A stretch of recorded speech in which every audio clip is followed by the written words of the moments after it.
تو بڑے گھور کے اس کی جانب دیکھا اور اس کو پیچھے ہٹاتے ہوئے کہا کہ تجھے شرم نہیں آ رہی کہ اللہ کے رسول کے ساتھ کیسے سلوک کر رہا ہے اور میں تیرے سامنے موجود ہوں؟ تو حضرت نبی رحمت صلی اللہ علیہ وسلم نے حضرت عمر کو کہا، عمر مجھے تجھ سے اس بات کی توقع نہیں تھی. ذرا غور کیجئے حضور علیہ السلام کی اس سیرت کے انداز کو. ایک شخص آ رہا ہے اور حضور سے سختی کر رہا ہے. ابھی حضور کو قرض لٹانے کی جو تاریخ ہے اس میں بھی 4 دن باقی رہتے ہیں اور وہ ناجائز سختی کر رہا ہے. حضرت عمر رضی اللہ تعالیٰ عنہ نے جب اس کو گھورا اور سختی کی تو حضور علیہ السلام نے فرمایا، عمر مجھے تیرے سے اس بات کی توقع نہیں تھی. تمہارا کام تو یہ تھا کہ مجھے حسن ادا کی تلقین کرتے کہ اچھے انداز سے قرض واپس کرو، اور اس کو جو ہے وہ نرمی کی تلقین کرتے. اور پھر آقا کریم علیہ السلام نے فرمایا اس کا قرض ادا کر دو، اور ہے عمر جو تم نے اس کو گھورا ہے اس کے بدلے میں 20 وسق زیادہ کھجوریں بھی تم اس کو دو گے. تو زید بن سعانہ نے جب حضور علیہ الصلوۃ والسلام کی اس سیرت اور اس کردار کو دیکھا اور حضرت عمر رضی اللہ تعالیٰ عنہ 20 وسق اس کو کھجوریں دے رہے تھے، تو اس نے حضرت عمر کو بتایا کہ میں یہودی ہوں اور میں نے تورات کے اندر نبی آخر الزماں کی شان و عظمتوں کے بیان کو پڑھا ہے. یہ بات ابھی رہ گئی تھی، باقی ساری نشانیاں میں نے حضور میں دیکھ لی تھی، اب یہ نشانی رہ گئی تھی، آج میں نے یہ بھی دیکھ لی. اور پھر وہ حضور کی خدمت میں حاضر ہو کر اسلام کے دائرے میں داخل ہو کر حضور کا عبدی غلام بن جاتا ہے. یہ انداز حضور علیہ السلام کی سیرت کا زمانے کو حضور علیہ السلام کے قریب کرتا ہے. میرا رب خود کہتا ہے، لو کنت فظا غلیظ القلب لانفضوا من حولک، اے محبوب اگر تو ترش مزاج اور تنگ دل ہوتا تو اتنے لوگ تیرے گرد کبھی بھی جمع نہ ہو پاتے. کچھ ان کے خلق نے، کچھ ان کے کردار نے کر لی، مسخر ساری دنیا شہ ابرار نے کر لی. حضور علیہ الصلوۃ والسلام کے پیار نے زمانے کو اس قدر قریب کر دیا کہ وہ حضور علیہ السلام پہ جانے قربان کرنے کے لیے ہمہ وقت مستعد اور فعال رہتے تھے. جتنا پیار انہوں نے حضور سے کیا ہے کائنات میں اس کی دوسری کوئی مثال نہیں ملتی ہے. ایک شاعر کہتا ہے اپنے محبوب کا ذکر کرتے ہوئے، وہ کہتا ہے، حافظ شیرازی نے غالباً کہا ہے کہ میرے جیسا محب زمانے میں کوئی نہیں، اس لیے کہ تیرے جیسا زمانے میں محبوب بھی تو کوئی نہیں. اگر صحابہ جیسا عاشق تمہیں زمانے میں نہیں ملتا تو محبوب جیسا کوئی صورت و سیرت میں حسین بھی تو زمانے کے اندر تمہیں نہیں ملے گا. تو حضرت سیدنا انس کے لفظ کان رسول اللہ صلی اللہ علیہ وسلم احسن الناس، حضور لوگوں میں سب سے زیادہ حسین ہیں. اور دوسری بات کان رسول اللہ اجود الناس، حضور سب سے زیادہ سخی ہیں. ایک شخص حضور کی خدمت میں حاضر ہوا اور اس نے سوال کیا، 2 پہاڑوں کے درمیان جتنی جگہ ہوتی ہے اتنی بکریاں تھیں حضور کے پاس، حضور نے ساری اس کو عطا کر دی. وہ واپس جا کے اپنی قوم سے کہنے لگا کہ محمد عربی ایسا شخص ہے اتنا عطا کرتا ہے کہ پھر کمی کا شائبہ ہی باقی نہیں رہتا ہے. تیسری بات حضرت انس فرماتے ہیں کان رسول اللہ صلی اللہ علیہ وسلم احسن الناس و اجود الناس و اشجع الناس. کہتے ہیں کہ حضور جتنے دلیر تھے، جتنے بہادر تھے، کائنات کے تر اتنا بہادر ہم نے کوئی نہیں دیکھا. مولا کائنات فرماتے تھے جب جنگ کی بھٹی گرم ہوتی تو ہم دیکھتے کہ سب سے آگے بڑھ کر حملہ کرنے والے محمد عربی ہی ہوا کرتے تھے اور ہم حضور علیہ السلام کی اوٹ میں ہوا کرتے تھے. آقا کریم علیہ السلام نے اپنی زندگی میں اپنی تلوار سے اور اپنے نیزے سے جو ہے وہ کسی کو قتل نہیں کیا ہے. صرف ابی بن خلف وہ بد نصیب شخص تھا جس نے کہا تھا کہ میں نے گھوڑا رکھا ہے جس کو 16 رتن مکئی کے دانے روز ڈالتا ہوں اور اس گھوڑے کے اوپر سوار ہو کے میں آؤں گا اور اے محمد معاذ اللہ آپ کو شہید کر دوں گا. تو حضور علیہ السلام نے فرمایا اللہ نے چاہا تو میں تجھے قتل کروں گا. اور پھر غزوہ احد کے موقع پہ جب وہ آیا کہنے لگا کہ میرا راستہ چھوڑ دو، اور پھر وہ گھوڑا لے کر کے آگے بڑھا. صحابہ آگے بڑھنے لگے تو حضور نے فرمایا پیچھے ہٹ جاؤ. حضرت حارث بن سما سے حضور نے چھوٹا سا نیزہ لیا اور آگے بڑھ کے اللہ کے محبوب علیہ السلام نے اس کے گلے کے قریب اس کا ہلکا سا کچوکا دیا اور چھوٹا سا زخم اس کی گردن پہ لگا تو وہ بھاگتا تھا اور چیختا تھا اور کہتا تھا کہ قاتلنی محمد، محمد نے مجھے قتل کر دیا ہے. لشکر والوں نے کہا ابی بن خلف عجیب بات ہے، ایک چھوٹا سا زخم ہے اور تو اتنا شور ڈال رہا ہے. اس نے کہا تم نہیں جانتے ہو کہ مجھے کتنی اس کی تکلیف ہو رہی ہے، اگر میری اس تکلیف کو پورے لشکر میں بانٹ دیا جائے تو سارا لشکر مر جائے، جو تکلیف مجھے محمد کی اس ضرب سے پہنچی ہے۔ اس نے کہا مجھے محمد نے کہا تھا کہ تجھے میں قتل کروں گا، اس نے تو پھر مجھے نیزہ مارا ہے، مجھے یقین ہے کہ اگر وہ میری جانب غصے سے تھوک بھی دیتا میں پھر بھی نہ بچ سکتا۔ تو یہ حضور علیہ الصلوۃ والسلام کی جو ہے وہ دلیری اور بہادری کے قصے ہیں کہ آقا کریم علیہ السلام کی ضرب کو کون برداشت کرے، ایک معمولی خراش برداشت نہ کر سکا اور نارے جہنم میں جہنم کا وہ کتا جا پہنچا۔ تو آقا کریم علیہ الصلوۃ والسلام کی سیرت کے اس عنوان کو حضرت انس نے کتنے خوبصورت انداز میں بیان کیا۔ کان رسول اللہ صلی اللہ علیہ وسلم احسن الناس واجود الناس واشجع الناس، لوگوں میں سب سے دلیر بھی حضور، سب سے سخی بھی حضور، اور سب سے صورت و سیرت میں حسین بھی حضور۔ حضرت نبی رحمت صلی اللہ علیہ وسلم غزوہ حنین کے موقع پہ آپ دیکھیں، سفید خچر کے اوپر سوار ہیں اور ایک پہاڑی درے میں کافر گھات لگائے بیٹھے تھے۔ جب اچانک انہوں نے تیر اندازی کی تو لشکر اسلام میں بھگدڑ مچ گئی۔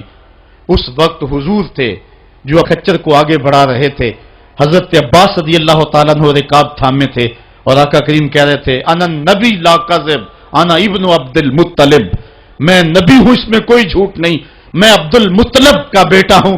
تو حضور علیہ السلام کا یہ انداز کہ جب میدان کے اندر بھگدڑ مچی ہے تو سب سے آگے بڑھ کر کے کفار پر حملہ کرنے والے سفید خچر کے اوپر مصطفیٰ ہیں۔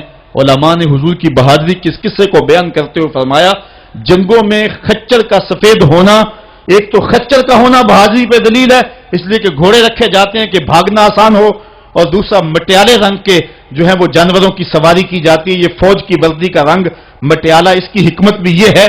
لیکن آقا کریم علیہ الصلوۃ والسلام سفید خچر پہ جو ہے وہ سوار تھے۔ حضور اتنے شجاع تھے، اتنے بہادر تھے، میدان میں بھاگنے کے لیے نہیں آتے تھے بلکہ حضور کفر کے چھکے چھڑانے کے لیے میدان میں داخل ہوا کرتے تھے۔ آقا کریم علیہ الصلوۃ والسلام کی سیرت کا وہ کون سا پہلو ہے اور وہ کون سا رنگ ہے جس نے معاشرے کو روشنی اور معاشرے کو اجالا نہیں دیا؟ آج میرے اور آپ کے آقا و مولا کی یہ سیرت ہمیں حضور علیہ الصلوۃ والسلام کی محبت کا حقدار بنائے گی۔